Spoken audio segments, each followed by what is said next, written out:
बिस्मिल्लाहिर्रहमानिर्रहीम। अस्सलामु अलैकुम वरहमतुल्लाहि वबरकातुहू। प्यारे और मोहतरम नाजरीन, आज आपकी खिदमत में हम पेश करते हैं तौबतुन नसूह की पीछे छुपी एक कहानी। आपने अक्सर लोगों को ये दुआ मांगते हुए तो सुना ही होगा कि या अल्लाह हमें तौबतुन नसूह की तौफीक अता फरमा।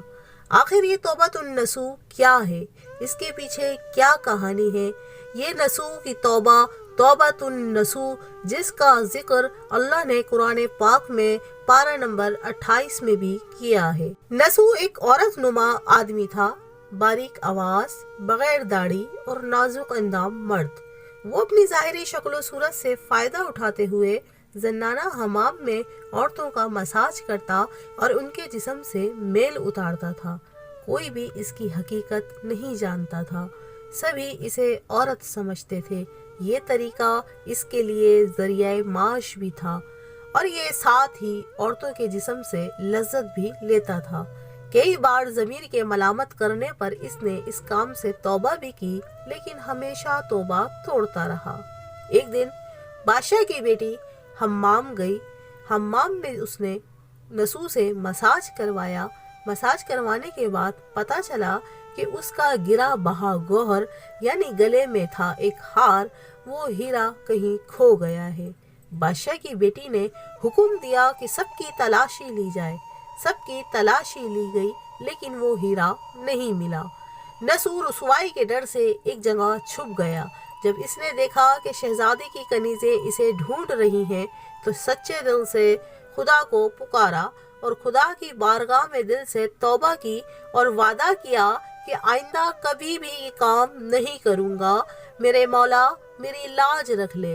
दुआ मांग ही रहा था कि अचानक बाहर से आवाज सुनाई दी कि नसूह को छोड़ दो, हीरा मिल गया है। नसूह नम आंखों से शहजादी से रुखसत लेकर घर आ गया। नसूह ने कुदरत का करिश्मा देख लिया था और हमेशा हमेशा के लिए इस काम से तौबा कर ली थी। कई दिनों से हम्माम न जाने पर एक दिन शहजादी ने बुलावा भेजा कि हम्माम आकर नसूह मेरा मसाज करे, लेकिन नसूह ने बहाना बनाया कि मेरे हाथ में दर्द है, मैं मसाज नहीं कर सकता हूँ। नसूह ने देखा कि इस शहर में रहना इसके लिए मुनासिब नहीं है। सभी औरतें इसको चाहती हैं और इसके हाथ से ही मसाज लेना पसंद करती हैं। जितना भी नसूह ने माल गलत तरीके से कमाया था, वो सारा माल गरीबों में बांट दिया और शहर से निकलकर कई मील दूर एक पहाड़ी पर जाकर डेरा डाल लिया और अल्लाह की इबादत में मशगूल हो गया। एक दिन इसकी नज़र एक सामने से आती भैंस पर पड़ी, जो इसके करीब आकर घास चरने लगी। इसने सोचा ये किसी चरावे से भागकर यहाँ आ गई है, जब तक इसका मालिक न आ जाए तब तक मैं इसकी देखभाल कर लेता हूँ। लिहाजा भैंस की देखभाल करने लगा। कुछ दिन बाद एक तिजारती काफिला रास्ता भूलकर उधर आ गया, जो सारे प्यास की शिद्दत से निढाल थे। उन्होंने नसूह से पानी मांगा। नसूह ने सबको भैंस का दूध पिलाया और सबको सैराब कर दिया। काफिले वालों ने नसूह से शहर जाने का रास्ता पूछा तो नसूह ने उनको आसान और नजदीकी रास्ता दिखाया। नसूह के अखलाक से मुतासिर होकर उस काफिले के अंदर कुछ ताजिर भी मौजूद थे। उन ताजिरों ने जाते हुए नसूह को बहुत सारा माल बतौरे तोहफा दे दिया।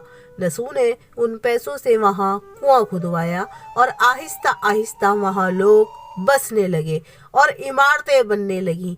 वहाँ के लोगों के दिलों में नसूह की तरफ से बड़ी इज्जत और एहतराम की निगाह मिलने लगी और वो लोग भी नसूह को बड़ी इज्जत और एहतराम की निगाह से देखने लगे। रफ्ता रफ्ता नसूह की नेकी के चर्चे बादशाह तक जा पहुँचे। बादशाह के दिल में नसूह से मिलने का एक ख्याल पैदा हुआ। उसने नसूह को पैगाम भेजा कि बादशाह आपसे मिलना चाहते हैं, मेहरबानी करके दरबार तशरीफ ले आए।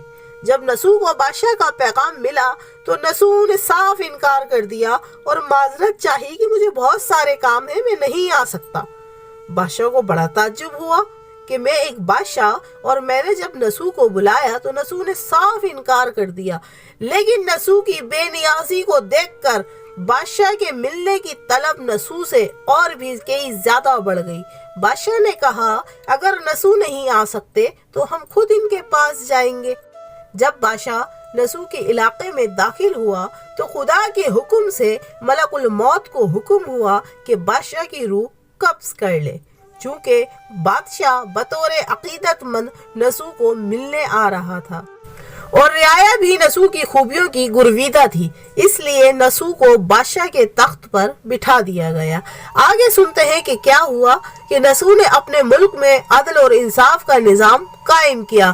وہی شہزادی جسے عورت کا بھیس بدل کر ہاتھ لگاتے ہوئے بھی ڈرتا تھا، اس شہزادی نے نسو سے شادی کر لی۔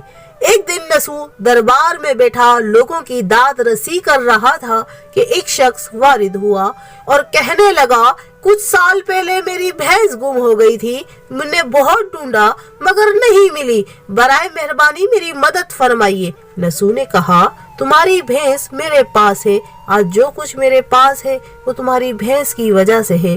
نسو نے حکم دیا کہ اس کے سارے مال دولت کا آدھا حصہ بھینس کے مالک کو دے دیا جائے۔ وہ شخص خدا کے حکم سے کہنے لگا اے نسو جان لو نہ میں انسان ہوں نہ ہی وہ جانور بھینس ہے، بلکہ ہم دو فرشتے ہیں، تمہارے امتحان کے لیے آئے تھے۔